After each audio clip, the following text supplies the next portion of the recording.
Magandang gabi. Lamang naganap na inaasahang pagbubukas ng Christmas Live sa Universidad noong ika-4 na Nobyembre, magiliw na sinuportahan naman ng mga Tomasino ang Christmas concert na isinagawa ng Conservatory of Music sa parehong gabi. Pinamagatang Once Upon a Christmas Disney a Christmas Concert na pinangunahan ng 3 ensemble mula sa Conservatory of Music ang konserto.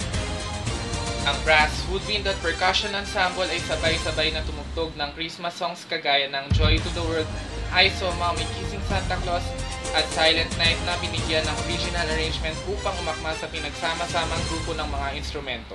Mayroon ding mga soloists na nagpamalas ng kanilang galing sa pag-awit ng mga Disney songs tulad ng Reflection, Part of Your World,